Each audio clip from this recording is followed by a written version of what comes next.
quitte à ce que l'État subventionne ces soins-là. Mais il faut que le pauvre puisse se faire soigner. C'est normal, c'est légitime. Donc mon cri de cœur, c'est ça. Il faut que l'État vienne en aide aux pauvres de manière à ce que, quelle qu'en soit leur situation, une fois qu'ils se rendent à l'hôpital, qu'ils puissent se faire soigner, quitte à payer la moitié de la note des frais d'hospitalisation. Merci, monsieur. Et vous, docteur Kofi Kan? Bien, ok.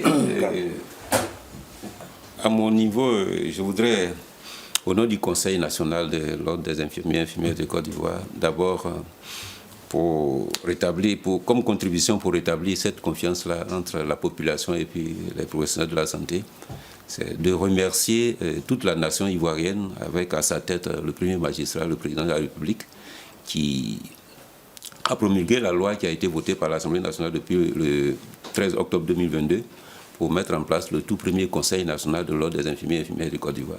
C'est cette structure-là, cette institution professionnelle qui va surveiller la pratique des soins infirmiers sur l'ensemble du territoire national, et c'est ça qui va permettre d'offrir la qualité des services à l'ensemble de la population. Pour dire que, effectivement, quand on parle de confiance, ça relève de la qualité du service qui est offert. Et donc cette qualité-là, si nous ramenons ça au niveau d'un corps de profession, au niveau du service infirmier, et nous avons tous vécu cette expérience. Vous pouvez arriver dans un quartier ou bien dans une région de la Côte d'Ivoire, vous trouvez un bâtiment où c'est écrit infirmerie.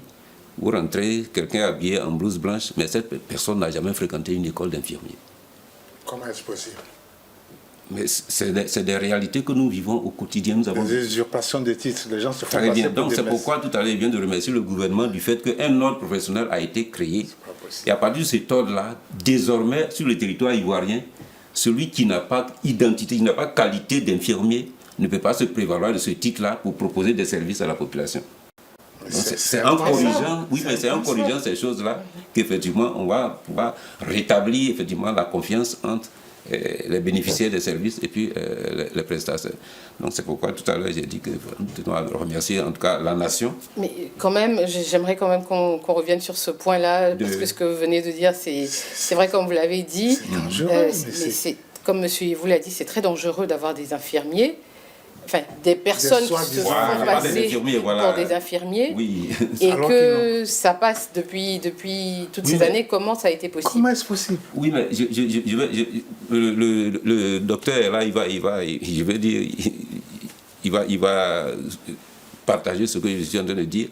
Bon, même en Abidjan, vous avez des cliniques autorisées. Quand vous arrivez à l'intérieur de ça, bon, il y a des gens qui sont habillés en blanc. Mais si vous faites une enquête, est-ce que c'est des gens qui ont un diplôme d'État? Donc, mais vous, quand... Laissez-moi... C'est un autre débat. Oui, c'est un autre débat. Alors, donc, je pense que... C'est le débat. Vu que nous sommes à la fin du débat, monsieur Yvou, on en fera sûrement... Je pense qu'on aura l'occasion d'en faire d'autres, des plateaux de ce genre. Mais comment l'ordre, justement, national des infirmiers de Côte d'Ivoire va gérer ce problème? Voilà. Et l'ordre, sa mission, c'est de surveiller l'accès à la profession. Donc désormais, puisque c'est depuis 2 jours que le Conseil a été investi, le Conseil national, donc désormais, en Côte d'Ivoire, tout citoyen qui sort de l'école devra s'adresser à l'ordre, avoir un numéro d'immatriculation. Et donc quand vous allez arriver, c'est même la consigne de monsieur le ministre de la Santé, il dit désormais, en Côte d'Ivoire, celui qui répond à l'identité infirmière, sur sa blouse, on doit trouver son numéro d'immatriculation. Et pour ceux qui sont déjà là, qui sont déjà dans l'usurpation, vous allez faire quoi? Ils vont sortir.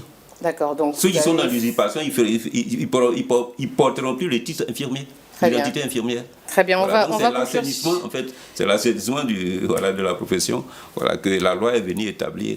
On va conclure sur ça et on va compter sur vous, donc, docteur Kofi Kan, sur votre ordre, et on va dire qui est bien né pour gérer tous ces problèmes-là, et on espère que la confiance sera rétablie entre le corps médical et la population. On aura sûrement l'occasion de débattre à nouveau à ce sujet-là. Merci en tout cas à vous pour cet échange riche. Merci d'être venu ce soir sur ce plateau. Alors avant de poursuivre, nous allons faire un stop sur cette image, donc l'image de la semaine. Cette semaine, l'image qui fait parler est celle du PDCI et du PPACI qui font front commun, une alliance politique qui mérite une attention particulière. Après cette image, nous passons au chiffre du jour, le chiffre de la semaine. Lui nous emmène du côté de la culture. 10 400, c'est le nombre d'artistes aujourd'hui inscrits au Burida, le bureau ivoirien du droit d'auteur. Un chiffre qui en dit long sur la richesse et la vitalité artistique de la Côte d'Ivoire. Musiciens, auteurs, comédiens, plasticiens, c'est tout un écosystème créatif qui cherche à exister, à vivre de son art, mais aussi à être protégé dans ses droits. Derrière ce nombre, il y a des talents, des voix, des histoires, et peut-être aussi un appel à mieux soutenir nos artistes. Place maintenant à la poésie avec notre chroniqueuse slam, Hélène Beckett, et nous transporte avec son texte La Chambre 6. Beckett, à toi. Bonsoir, Mam, bonsoir à tous. En essuyant des larmes sous un voile, j'ai vu le soleil dans l'ombre. En lisant le visage d'une femme, j'ai vu l'impuissance d'un homme. En naissant dans un hôpital, j'ai vu une chambre sombre. J'ai vu une chambre sombre. C'est avec joie qu'on accueille la naissance d'un enfant en cri. On espère que de ces cris, il appelle le secours pour tout notre nombre. Mais une fois de plus, notre foi s'éteint dans un tsunami de questions, mais sans réponse. Ici, grand comme môme, nos cris ne représentent que le tic-tac de l'horloge. À peine on l'entend, mais quand il s'arrête, on le sent. Donc je vois la fille qui pleure vers sa mère, pourquoi ne l'a-t-elle pas avortée? La mère qui pleure chez le père, pourquoi tant de souffrance accordée? Et le père qui pleure vers Dieu, pourquoi ne l'a-t-il pas adopté? Dans cette chambre sombre, l'amour c'est les pleurs. Où tout est le comble, l'amour c'est les regrets, notre monde s'effondre, l'amour c'est la douleur. C'est avec tant de souffrance, c'est avec tant de torture, comme s'ils étaient en transe. Ils me disent, bienvenue à la chambre 6. Bienvenue à la chambre 6. Il pleut encore sur la mer, mais ici tout est aride et sec. Et quand la misère veut une identité, c'est la chambre 6 qui part se faire enrôler. À la chambre 6, on voit des gens qui meurent de faim mais qui ont le cœur en main, prêts à le tendre à un prochain. Hors de cette chambre, il n'y a que des assoiffés de richesse qui ont le cœur dans leur assiette. Dehors, même les chats sont à table, mais à la chambre 6, des hommes crèvent la dalle. Dehors, même les chiens sont en Prada, mais à la chambre 6, des hommes meurent de froid. Dehors, même les serpents sont domestiques et dorment au lit, mais à la chambre 6, des hommes rentrent jour et nuit. Bienvenue à la chambre 6. Bienvenue à la chambre 6. On est comme sur un pagne tout noir. C'est la partie propre qui fait la tâche. Ici, les propres sont sales. Donc, je vois des gens malades, des gens qui souffrent d'amour incurable. Je vois des gens malades, des gens en phase terminale de la joie. Je vois des gens malades, des gens atteints d'un cancer de partage. Hors de cette chambre, il n'y a que des biens portants. Des gens qui sont guéris de la conscience, il n'y a que des biens portants. Des gens qui sont vaccinés contre l'amour, il n'y a que des biens portants. Des gens qui sont guéris du partage. Parce qu'en essuyant des larmes sous un voile, j'ai vu le soleil dans l'ombre. En lisant le visage d'une femme, j'ai vu l'impuissance d'un homme. En naissant dans un hôpital, j'ai vu une chambre sombre. Et j'ai connu cette chambre sombre. Cette chambre où tout est sombre, mais c'est cette chambre qui éclaire tout l'hôpital. Cette chambre où tout s'effondre, mais c'est sur elle que ce résistant hôpital se fonde. J'ai connu la chambre 6, pour ne pas dire que j'ai connu la fric. Pour ne pas dire que j'ai connu la fric. Merci. Merci Beckett pour ce beau texte, pour ces mots puissants. Entre-temps, Nash nous a rejoint. Nash, alors, est une artiste incontournable du paysage musical ivoirien. Nash, aussi connue comme la Go Krakra du Djassa. Rappeuse engagée, elle est l'une des pionnières du rap Nouchi, ce langage urbain qui donne la parole au quartier populaire. Avec son style brut, son flow percutant et ses textes sans détour, Nash parle de la rue, des femmes, des inégalités, mais aussi de la fierté d'être ivoirien. Au-delà de la musique, Nash est aussi ambassadrice de l'UNICEF, active dans la défense des droits des enfants et des jeunes filles. Bienvenue Nash. Merci beaucoup. Merci. Alors, ta réaction par rapport au slam de Beckett? Ouais, elle connaît Bara là. Maintenant, c'est Cham 6 là. Il pensait que c'était ça qui était ici, quoi. Non, c'est pas. Ici, c'est cette info. Ah, okay. En tout cas, ici, bolotisé. Et puis, le slam, encore d'Ivoire aujourd'hui. Et la Jassa, ils ont pris le moment et puis ils sont organisés. Et quand ils voient des jeunes filles en train de développer le minds body pour bosser des tests, c'est borotisant quoi. Voilà, il faut bonir la science. Et puis respect à la championne, à Beckett, que Dieu te donne encore assez les doigts, des tests, des mouvements pour développer si oui. Voilà, c'est chaud. Amen. Alors, on va rejoindre, Raïma nous a rejoint. Bonsoir Raïma. Bonsoir Mam. Alors, aujourd'hui, on va parler des bienfaits du chant. Effectivement. Et aussi bonsoir, notre grande Nash. On le sait, on aime danser, on aime plutôt chanter sous la douche, en voiture, en solo, en public. Et le chant qui a tellement de bienfaits, on en parle justement avec notre invité, il est prof de chant. Il est aussi musicien, chef de chœur, administrateur de services culturels. Kwame Bofo-Pierre, bienvenue. Merci, bonsoir Raïma. Bonsoir à tous, bonsoir Nash. Bonsoir monsieur. La pratique culturelle, plutôt la pratique universelle, le chant, en plus d'être agréable, le chant a des bienfaits incroyables. Et aujourd'hui, on fera aussi des exercices avec vous. Oui, un petit exercice quand même pour se mettre en jambe. Déjà, comment définissez-vous le terme chant ? Le chant, c'est d'abord un langage. Je dirais que c'est le langage primitif de l'homme. Avant qu'on invente les langues, avant qu'on invente quoi que ce soit, le chant, c'est quelque chose qui sort de l'homme sans qu'il ne le veuille, pour exprimer tout ce qu'il est. Sa peine, sa joie, tout ce qu'il est, c'est le chant qui l'exprime d'abord, avant que les paroles n'arrivent. C'est pourquoi la mélodie précède toujours les paroles.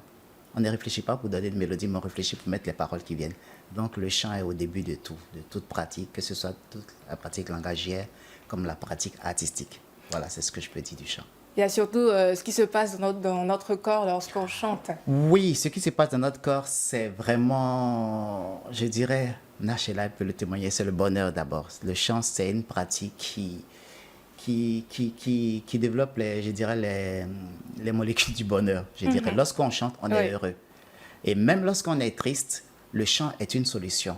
C'est pourquoi dans nos traditions, la douleur, toute forme d'expression est exprimée par le chant. Lorsqu'on est triste, lorsqu'on pose un chant, déjà, il y a un certain soulagement qui arrive déjà. Donc, déjà, dans le corps, il y a ce bonheur-là, cette joie qu'on a de chanter toujours.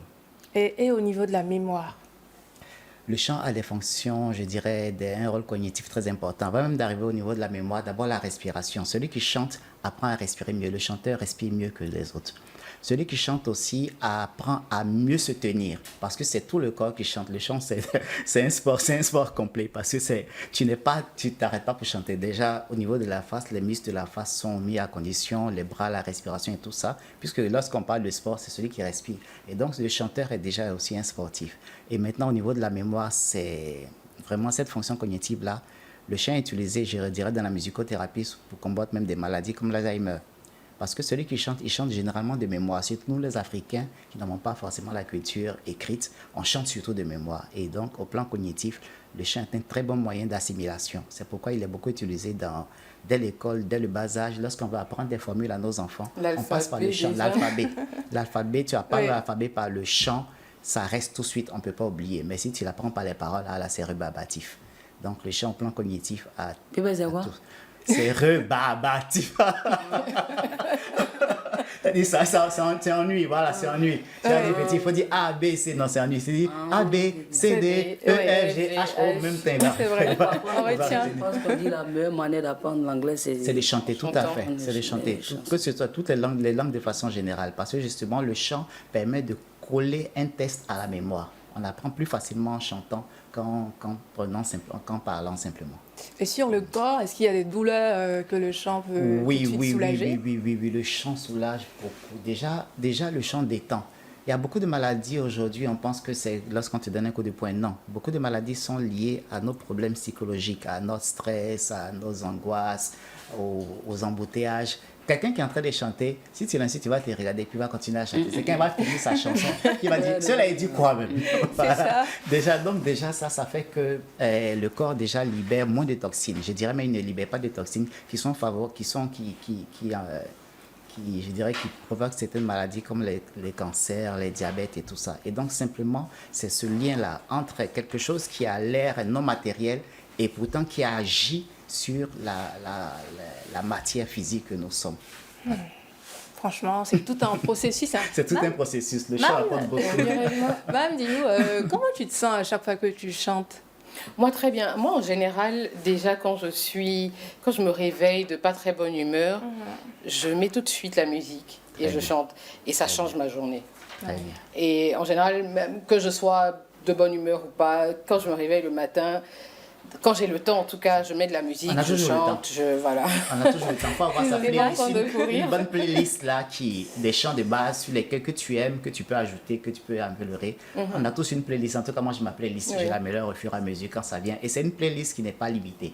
Ça peut être du chant urbain, ça peut être du chant religieux, ça peut être du chant traditionnel. En tout cas, quelque chose qui te permet de te sentir, de t'être toi-même, de prendre ta vie en charge et de pouvoir affronter la société sans souci. Nash, qu'est-ce que le chant vous procure? Moi, depuis que j'entends chant, je n'entends pas chanson, je n'entends pas musique. Voilà, c'est ça. Quoi la différence avant de répondre? Non, c'est la même chose. C'est le même. La chanson, le chant, la chanson fait partie de la musique de façon générale. Voilà, la musique, c'est la grande science. Voilà, non. Donc, c'est pas chez les maniocs. Ah, non, c'est ça, il faut bien connaître la science. Moi, je me couche avec la musique gospel. Je me réveille avec la musique gospel. En fait, j'écoute la musique pour dormir. Souvent, je n'arrive pas à dormir s'il n'y a pas de musique. Donc, pour moi, c'est... Et puis, même dans les embouteillages, pour ne pas m'énerver, comme il a dit, je mets la musique et je suis dans mon enjaillement, quoi. Moi, je suis une fan de musique. C'est vrai que je suis dans le domaine, mais ça me fait beaucoup de bien. Tu as des chansons qui t'apaisent, tu as des chansons qui t'inspirent, tu as des chansons qui te motivent. En tout cas, la musique est thérapeutique, comme on le dit en bon français. Voilà, c'est tu vois, tiens. Voilà. Donc, c'est vraiment, on dit l'œuvre de l'esprit. Vraiment, c'est quelque chose de spirituel, c'est quelque chose de fort.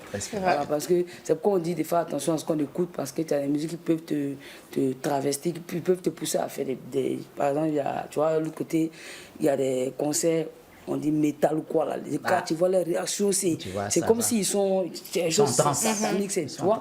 Et tu as des musiques qui t'apaisent. Écoute, par exemple, moi, il y a ma chanson qui parle de ma mère qui est décédée. Maman, quand les gens écoutent, ça a touché beaucoup de personnes. Ils m'ont dit, ta chanson là, ça m'apaise. Et moi, même sur scène, il y a des chansons, je finis de composer, mais souvent, ça me fait pleurer. Donc, c'est toutes les émotions que tu exprimes à travers les chants et c'est vraiment quelque chose de fort. Merci Nash. Et notre prof de chant, quelle fréquence recommandez-vous surtout pour être... C'est à volonté. Comme on dit dans le thème ad libitum, à volonté, vraiment, il faut y aller. Le matin. Non, mais c'est ça. Non, pardon. Je dépose déjà. Vraiment, non, c'est vraiment tant qu'on peut. Déjà au réveil, si vous êtes croyant, vous pouvez chanter au réveil. Si vous n'êtes pas croyant, en tout cas, dans le circuit, dans les trajets à Abidjan, Abidjan, tu peux écouter 3 albums Ah oui, dans les embouteillages, franchement. Tu peux écouter jusqu'à 3 albums. Donc, il faut enchaîner. Quelque chose qui te mette en situation, qui te reconnecte avec le spirituel. Ensuite, quelque chose qui te reconnecte avec la société et puis qui te booste au fur et à mesure. Comme je dis, c'est selon les tempos, les BPM. Le beat par minute. On sait que Dieu n'est pas pressé. Dieu, il prend ces choses. Donc, si tu veux écouter Dieu, tu vas un peu doucement. Mais Dieu aussi, à un moment donné, il te dit, allez, vas-y, etc. Donc, vraiment, il n'y a pas de fréquence. À tout moment, on peut chanter, on peut écouter. Chanter, c'est pas seulement chanter soi-même. Mais lorsqu'on écoute, on chante toujours intérieurement. Voilà. Donc, si le voisin n'aime pas ça, écoutez. La chanson est en vous parce que c'est tout le corps qui vibre. C'est une vibration qui va du bas jusqu'au haut. Voilà, donc il faut toujours écouter. Voilà, toujours. Il y a des personnes qui chantent très bien. Très bien. Il y a des personnes qui ont du mal à chanter comme moi. Bon, avec toute l'expérience que j'ai eue, je dirais que c'est relatif. Tout son est son. Tout dépend du contexte où tu es. Tout son est son. Tout son est son. Il y a des sons là. Il y a des sons, je suis d'accord. Mais il y a des sons. Mon petit frère Oswald Kwame, il n'a pas dit Rolfing is song, il a pris Purijoie, il a pris Casserole, il t'a vu dans ce qu'il a fait. Mais ça marche parce que justement, il arrive dans un concept où tout dépend du contexte. Tout dépend du contexte parce qu'à un moment donné, on a dit la musique, comme on allait beaucoup à l'école, la musique c'est la combinaison de sons agréables à l'oreille. Donc si c'est pas agréable à ton oreille, cette définition, ça va pas. Non, on dit c'est une organisation du son selon le contexte. Si la femme malienne en train de chanter et puis elle prend une voix de tête, moi je fais une voix classique. Pourquoi je vais dire que Paul n'est pas bon et puis pour moi est bon? Ou bien pourquoi la femme malienne va dire que pour ça, là, ça c'est chose de bien. Ça fait un moment là, Donc, oui, non, tout ça est bon, tout dépend du contexte. Aussi, non, on va se permettre écouté de ça chanter. depuis Tout le monde début. doit chanter. Tu n'as pas écouté. Mais il y a une ambiance générale, avec la rencontre avec l'Occident. On a sorti, on dit, il y a 7 notes de musique. Bon, c'est sur ces 7 notes-là que nous tous, on essaie de greffer autour et puis on ajoute et puis on enlève. Donc, c'est à partir de ces 7 notes-là, lorsqu'on va passer à l'exercice, on va essayer de les travailler. On est impatient. Lâche, qu'est-ce que vous faites comme exercice Moi, ouais. Oui. Moi, c'est une mais faut dire que moi, j'ai fait cours de musique à l'école. En 6e, on faisait la clé de sol. Voilà. Tu connais, non, vieux mot. Voilà. C'est comme ça que vous nous appelez. Donc, la clé de sol, on a fait ça. Hein. Et puis moi, comme par hasard, j'ai un mentor qui est Boni RS. Quand on entend Boni RS, on ne peut pas s'imaginer qu'il a un cahier de solfège. Et quand il est parti, moi j'ai récupéré ça et je travaillais. J'ai un maître de chant même. J'apprends à chanter parce que c'est vrai que je fais du rap, mais j'ai besoin d'être dans la note, de pouvoir chanter juste, de pouvoir, et en plus de rapper, de savoir chanter. Parce que la musique c'est un métier, ça s'apprend, il faut se former, il faut accepter. Voilà, la scène aussi, ça s'étudie, comme on le dit. Donc, et puis on fait du live, donc il faut vraiment travailler ça. Et moi, pour moi c'est important. C'est important de savoir chanter, d'apprendre à chanter. On ne dit pas d'avoir voix des José ou bien des Beyoncé, mais il faut chanter dans la note, il faut être juste et voilà, il faut être dans la norme, quoi. Donc moi, c'est important. Moi, je continue d'apprendre à chanter, j'essaie de me former, de travailler mes cordes vocales, tout ça. Voilà. Donc j'ai fait des exercices de chant. Voilà, c'est pas facile parce que... Très bien. Au moins, je ne vais pas chômer. Si tu dis que tu apprends à chanter, c'est que nous, on ne va pas chômer. Nous qui faisons l'émission, on ne va pas chômer. Si tu disais que tu es arrivé là, j'ai dit, mais là, c'est Non, j'apprends. Non, je ne peux pas. Tu vois, même pour le souffle. Le souffle, tout à fait. La respiration, c'est le carburant de la chanson. Apprendre à respirer. Avant les concerts, moi, avec mon maître de chant, on travaille ça. On travaille les cordes vocales. Ça tombe bien. Oui. Exercice. D'accord. On est prêt. Ok. D'accord, le premier exercice déjà c'est la respiration. La respiration pour le chant, c'est pas la respiration de la parole. On ne respire pas avec les épaules. Les gens quand ils respirent, ils font ça. Non, la respiration est abdominale, voilà. Donc il faut voir les épaules. Voilà, comme ça personne ne va savoir, c'est 2 mois sur moi, c'est un petit problème. Voilà. Donc on inspire tranquillement pendant peut-être 4 temps. 1, 2, 3, 4, on retient et on va émettre le son en expirant par la bouche et on met la main sur le ventre.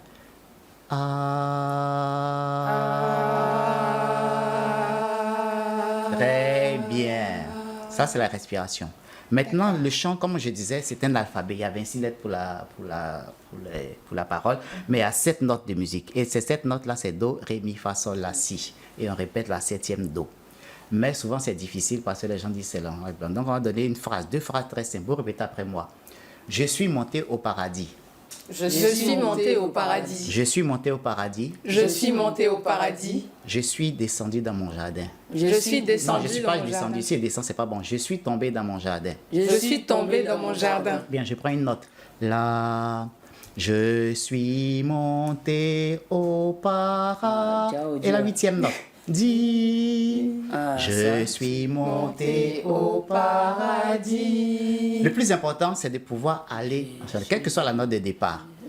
J'espère que vous faites ça chez vous aussi. Ensemble, on fait le jeu d'abord. Maintenant, on va ensemble. À 2. 1, 2.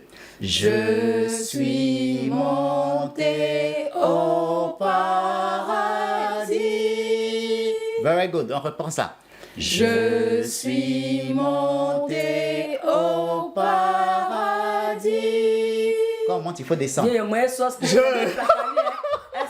Attends, allez, c'est un petit problème. Tout ça, on peut chanter avec. Allez, maintenant, descend. Je suis tombé dans mon jardin. À vous. Je suis tombé dans... Là, Chagati, notre affaire. Là, la fin d'en blé. Non. Allez, tout le monde, C'est bien, on y va. Je suis monté au paradis, on descend. Je suis tombé dans mon jardin. Vous faites ça, vous avez monter ce qu'on appelle la gamme, l'échelle, la gamme, les 7 notes, et vous pouvez chanter plus facilement. Après, il y a des exercices intermédiaires. Je suis monté au paradis, je suis tombé dans mon jardin. Là, ce sont des intervalles maintenant, mais la base, c'est ça, l'alphabet. On dit A, B, C, D, E. C'est quand tu deviens un peu dangereux que tu fais A, C, D, etc. pour faire le honnête. Voilà, donc, donc je suis monté au paradis et je suis tombé dans mon jardin. Donc on est monté au paradis, on est tombé dans le jardin. C'est très bien. Très bien. Merci beaucoup. Merci beaucoup. Oui, merci, Mam. Et, moi, j'aimerais savoir. Tu vas chanter. J'ai une dernière question. Oui, oui. Il y a ceux qui chantent en groupe et ceux qui chantent seuls. Est-ce qu'il y a une différence au niveau du bien-être? Il y a le chant, il faut le pratiquer ensemble. C'est parce que le chant, je dirais, surtout ce qu'on appelle le chant collectif, que ce soit le chant choral, que ce soit. Parce que de toute façon, Nash, qu'elle est artiste, elle est seule, mais quand elle va en concert, elle ne chante pas seule. Elle a tout son corps et tous ses choristes. Donc le chant en groupe, c'est là qu'on sent vraiment les bienfaits du chant. Qui chante? Des hommes et des femmes qui sont différents. Qui chantent des voix graves, des voix aiguës, qui chantent des voix claires, des voix voilées. Mais tout ça, là, lorsque c'est mis ensemble, ça donne quelque chose de magnifique. Et c'est pourquoi quelqu'un disait que le chant collectif, c'est l'image de la société parfaite. Parce qu'on ne nous demande pas d'être pareil.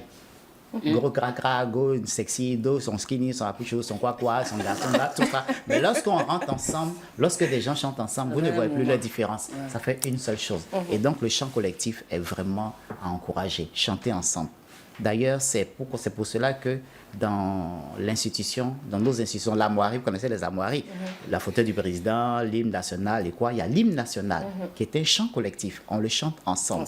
Et cela, c'est ce qui renforce la cohésion. Le chant donne vraiment ce sentiment d'appartenance, d'appartenir à un groupe, d'appartenir à une société. Donc il faut toujours chanter ensemble, c'est important. On est 500 et puis le jet n'est pas fou là. C'est pas pour le jet d'abord, il faut chanter pour ton pleasure d'abord. Ah non, moi, pas les mots. Toi, tu chantes en boy, tu connais la cara.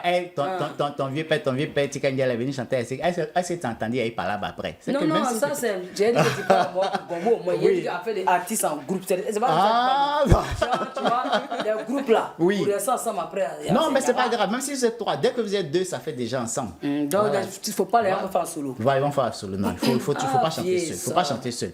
Sinon, il y a ton répondeur.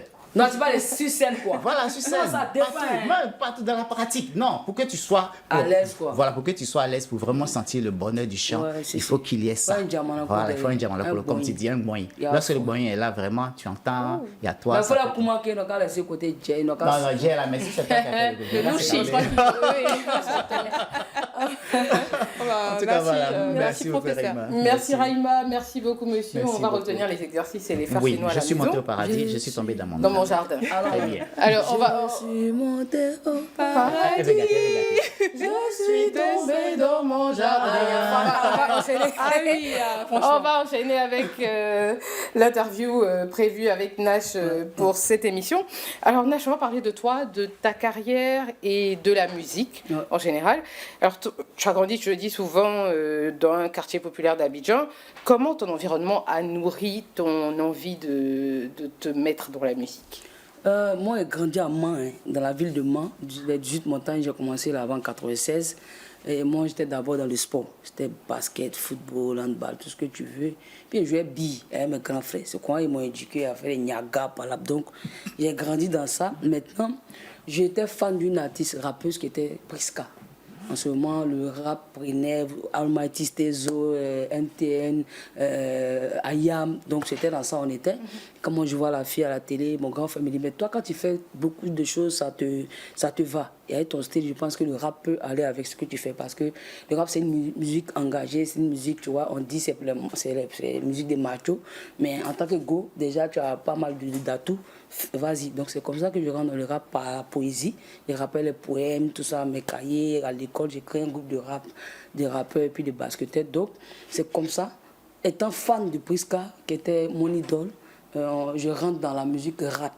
Mais avant, j'aimais danser. C'était la danse d'abord. Donc, tu vois que c'est par là que j'ai commencé à être artiste, moi-même, à rapper, à faire des premières parties, à chanter un peu dans la ville. Artiste quartier ou bien artiste ville. C'est pas moi qui dis ça, on dit artiste maison même. Donc, c'est comme ça que je commence le rap en 96. Et puis, au fur et à mesure, on rappe sur les percussions, on commence le rap sur des beat warriors. Et au fur et à mesure, sur des samples, tout ça, jusqu'à ce que j'arrive à Abidjan, Yopougon.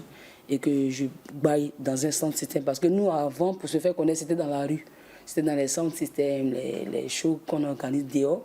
Et je me fais découvrir par Bonnie RAS, qui me met maintenant en studio sur la compile enjaillement, d'où mon titre Premier Djanjou, reprise de Premier Gaou du groupe Magie System, qui me révèle en 2001.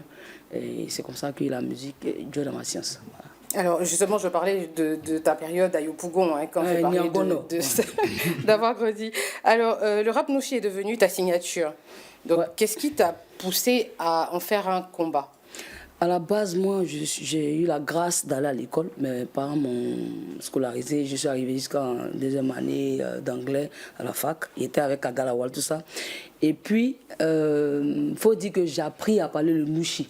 Parce que déjà, j'ai le comportement zigué. Voilà, tu des gros cracra avec les gens.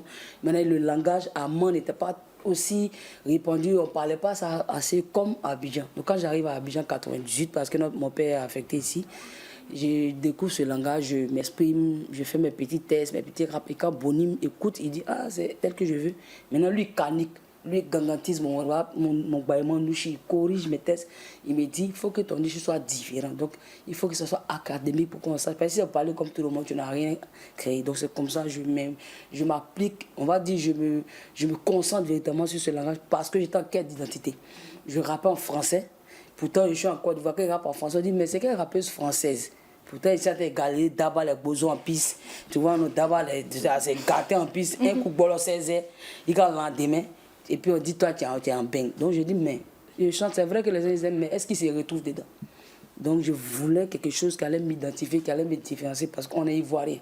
C'est quelque chose qui allait toucher les Ivoiriens, le pays dans lequel je suis. Donc c'est comme ça que je commence à développer le baillement Nouchi. Et les gens se retrouvent, ils trouvent ça vraiment exceptionnel. Une go qui fait du rap Nouchi et ça plaît.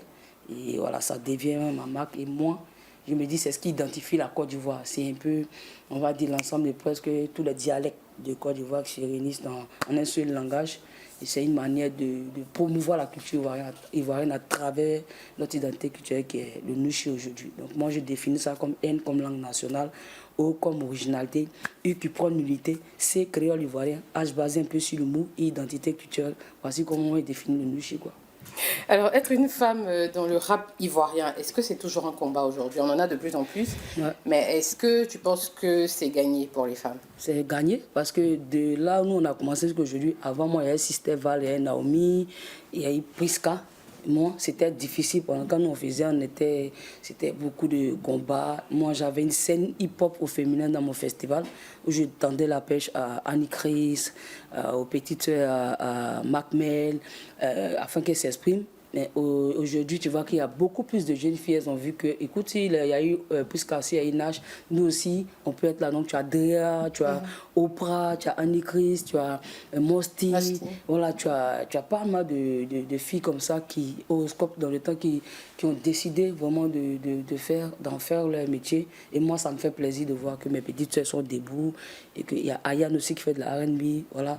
Donc, c'est un combat de gagner. Je pense qu'aujourd'hui, on ne dira pas que non, il y a rap temps, il y a rap temps. Rap, c'est rap. Tout le monde peut rapper, toutes les filles. Et puis, elles le font bien. Voilà, tu as Adrien qui a sorti son album. Et ça a félicité. Nous, derrière, on ne peut que booster. Et on continue. Parce que le combat, ce n'est pas contre les hommes qui font du rap ou contre qui que ce soit. C'est que moi, ce que je n'aime pas, c'est les clashs. Voilà, je disais à mes filles, parce que je les appelle mes filles, mes petites soeurs, mettez-vous ensemble pour imposer votre mouvement. Parce qu'à la base, on disait, les femmes, vos places à la cuisine, pourquoi vous voulez faire ceci, cela. Donc, si nous, aujourd'hui, grâce à Dieu, on arrive à tourner dans le monde entier, dans de gros festivals, à travers le rap, le hip-hop qu'on fait, pourquoi pas nos petites soeurs, elles arrivent bien à le faire. Il y a un dièse qui tourne dans les pays européens aussi. Donc, je vais dire, aujourd'hui, on a réussi à s'imposer, qu'on continue. Et le rap, il voit en ce moment, vous connaissez comment ça bat coupe. Et les goûts sont là aussi. On représente, voilà. Alors, qu'est-ce qui manque, tu penses, à la musique ivoirienne aujourd'hui? Il faut que l'art soit véritablement respecté. Parce qu'aujourd'hui, on considère le buzz, les clashs, c'est plutôt ça. Donc c'est un métier, la musique, tu vois. L'art, c'est quelque chose de fort. On parle de création. Art, dans art, il y a grand art, on parle d'artiste, un artiste, c'est tout un ensemble de choses. Donc, c'est un métier noble, c'est un travail qui est abonnant. Tout à l'heure, le Coro, il est en train de vous montrer un peu on va dire, les facettes du chant, tout ça. Et c'est des choses, peut-être, on dit, oh, ça là, c'est pour les whites, c'est pour les tantons. Pourtant, même dans ton rap, dans ce que tu fais, tu as besoin de ça. Tu as besoin de passer par là, tu vas te retrouver sur des scènes où on va voir ta capacité vocale. C'est vrai qu'il y a auto-tune maintenant, mais il faut travailler ça pour vraiment montrer que tu en fais ton métier. Et parce qu'il y a des petits frères qui te regardent, il faut montrer vraiment que c'est quelque chose de sérieux, ce n'est pas de l'amusement. Donc moi, je pense qu'il faut un véritable encadrement, une véritable formation, les moyens on mette les moyens à la disposition des gens, qu'on fasse. Il y a des activités qui se font, il y a des ateliers, mais les gens ne s'y intéressent pas parce que, bon, je dis que moi, ça m'a apporté quoi, pas Dieu. Il faut qu'on arrive à... C'est une éducation culturelle. Je ne sais pas si je peux m'exprimer ici. Voilà, il y a une urgence à ce niveau. Il faut faire comprendre que c'est un métier. C'est vrai que tu peux sortir un truc, ça va prendre tout de suite. Mais c'est quoi la continuité? C'est une question de carrière. Pour nous, aujourd'hui, moi, ça fait 24 ans que je suis dedans. L'an prochain, j'ai fait mes 25 ans de carrière. Mais il y a beaucoup de choses que j'ai eu à faire, que je continue de faire, je continue d'apprendre. C'est un vrai métier. Et si tu ne fais pas attention, tu vas faire des dépressions. Parce que le succès, il est éphémère. Voilà, mais il faut de la durée dans le temps, la constance. Et puis construire un truc autour de ta carrière, c'est très important. C'est toute une organisation. Donc, je pense qu'il manque une organisation véritable autour des artistes et un soutien véritable. Voilà, faut qu'on arrête les histoires de comparaison des artistes, des clashs, de buzz. On a parlé de ton... Les artistes vivent de ça aussi. Hein. Ils alimentent leur carrière avec les clashs et les buzz. Et c'est ça qui est dangereux. Parce que si tu bases ta carrière sur le clash, le buzz, tu vas finir, ça fait des pailles, non. C'est-à-dire que ton moment va faire chap. Et après, tu vas rien comprendre. Le public, excusez-moi, il dit est versatile. Ils sont avec toi, on t'appelle, tu vas dire Michael Jackson. Mais demain, là, quand il y a quelqu'un qui a vu un musicien, on te jeté. Tu comprends bien, non? Donc, il faut penser à durer dans le temps. Donc, je lui ai dit, moi, je ne base pas ma carrière sur du buzz, sur des classes. Je n'aime pas même. Parce que j'ai souffert pour être là. Et pour moi, je n'ai pas besoin qu'on dise je sois avec qui. Ou bien, c'est qui a caressé la go cracra, qui a fait quoi, elle est partie dans quel moment. Je n'ai pas besoin de ça, elle a fait Nyareki, je n'ai pas besoin de ça pour faire ma vie. Je préfère aller à mon rythme. Et c'est un peu ce message que j'essaie de passer à mes petits frères. Et justement, parlant de petits frères, qu'est-ce que tu penses des jeunes artistes d'aujourd'hui? Ouais, il faut respecter tous ces efforts, tout ce qu'ils ont fait aujourd'hui avec les réseaux sociaux. Tu vois qu'il y a plus de facilité par rapport à comment nous on progressait pour se positionner. Et ça, il faut respecter les efforts. Et puis la technologie, ils ont réussi à s'imposer à travers les réseaux sociaux. TikTok. Moi-même, il a commencé à jouer en fait, j'ai vu que c'est bara. C'est pas amusement. Il faut tu aller faire vidéo. Toi, quand tu vois les petits faire, tu penses que c'est amusement. Moi-même, il a sorti mon petit chaque jour, on fait vidéo. Il dit, ah, petit, moi, pas force. Tu sais que moi, force, il dit vidéo. On t'a fait, moi, il peut faire 10 vidéos. Il faut pas du contenu, mais c'est du travail. Ils sont forts. Il faut respecter les gars qui font des vidéos sur TikTok, pas les gens qui font buzz crash. Des gens qui font qui créent des contenus, il faut les respecter parce que c'est un montage, c'est du boulot. Donc moi, je respecte les efforts des petits frères, le travail, la créativité, ce qu'ils ont apporté. Ils ont rafraîchi et puis le mouvement c'est important, mais il faut les canaliser. Voilà, il faut canaliser le mouvement. Il ne faut pas faire croire que c'est comme ça forcément que tout le monde doit faire pour réussir. C'est un peu ça. Sinon, je respecte, mais je pense qu'il faut un peu canaliser. Il faut qu'ils aient l'humilité aussi. Garde la tête sur les épaules. Ils respectent aussi la hiérarchie des dévanciers, que les dévanciers aussi respectent les petits, qu'il y ait un respect mutuel en fait. Alors ce week-end, on a la fête de la musique. Qu'est-ce que ça représente pour toi? La fête de la musique, comme le nom, comment non, ces gens en boignant la zik, en boignant les artistes, en boignant la musique de façon générale. Mais il faut faut que ça soit plus, que ça soit une véritable fête, que ça soit un truc éclaté, qu'on entende parler, que ce soit un jour où vraiment la musique est mise en valeur. Mais maintenant, c'est les choses, chacun fait dans son mouvement. Voilà, ça doit être une fête nationale artistique. C'est comme ça que moi, je vois la chose. Tu vois, où il y a des concerts éclatés un peu partout. On sent qu'il y a une fête de la musique. Les artistes doivent être célébrés, les créateurs doivent être vraiment bénis et doivent être bognants, quoi. Moi, c'est comme ça que je vois. Je pense que c'est peu par rapport à ce qu'on voit aussi derrière l'eau. C'est peu. La fête de la musique n'est pas vraiment... Tu vois que ça passe vite fait. Tu vois, là, on dit fête de la musique demain. Les gens ont fait les petits oui, chacun a pensé à son goût. C'est pas fait comme ici. Voilà. Sinon, c'est une très bonne initiative. C'est vraiment quelque chose, c'est vraiment notre jour, quoi. Mais on ne sent pas qu'on est borotisé, quoi. Et il y a quelque chose, toi, tu as prévu quelque chose demain? Moi, j'ai des émissions. J'ai un brobroli, voilà. J'ai mes mouvements que je fais. Généralement, je fais des concerts live, en direct. Demain, ça sera chaud parce que je suis en mouvement. Mais voilà, quoi, on va faire des vidéos, on va poster, on va borotiser la science. C'est ce qu'on peut faire. Et ton actualité en ce moment, Nash? C'est mon new single Devant, que j'ai un label qui a décidé de ma compagnie qui s'appelle Spirit Prod. C'est le label de l'artiste Benny Meto qui vit en Suisse. Il a décidé de produire ce single et le single en ce moment, on a sorti le clip que vous voyez et qui bouge par la grâce de Dieu, ça va. Et je suis engagé d'être là, arrangé par Baby Philippe. Et le clip a été fait par Prems, donc j'essaie de m'adapter, de m'actualiser, c'est ça, non? Si on va même au dos dedans, tout ça, quoi. C'est ça. En tout cas, même au dos là, si tu montes à fatal. Ah bon? Non, pourtant on a vu que tu te débrouilles bien. Ouais, j'ai. Alors, on va terminer avec un petit freestyle de Nash. Ouais, d'accord. Dans mon soyi, y'a un doi, t'es dans mon bon à son ayoyo. Dans mon soyi, y'a un doi, t'es dans mon bon à son adoy. Je suis un gonoussi, toujours dans Brobroli. La vie m'a fait quoi, mais comme Highlander, je suis popodi. Je suis là, maintenant tu dis quoi? Voilà ça, maintenant attends, j'aille. Voilà ça, oh, ça a tout le coucher, t'es versé, la tête est calme. Dans la vie là, si tu dors, c'est pour toi qui s'en va. Et nous là, on est devant. Dans la vie là, si tu dors, c'est pour toi qui s'en va. Oh. Et nous là, on est devant. Devant, oh. Cette info est toujours devant. Merci beaucoup. Merci Nash, merci Haïma. Merci Monsieur Kwame, c'est bien ça? C'est ça. Kwame. Merci alors à tous nos chroniqueurs, à tous nos invités du jour et à vous, chers téléspectateurs, de toujours continuer de nous suivre. Je vous souhaite de passer un très bon week-end. À la semaine prochaine.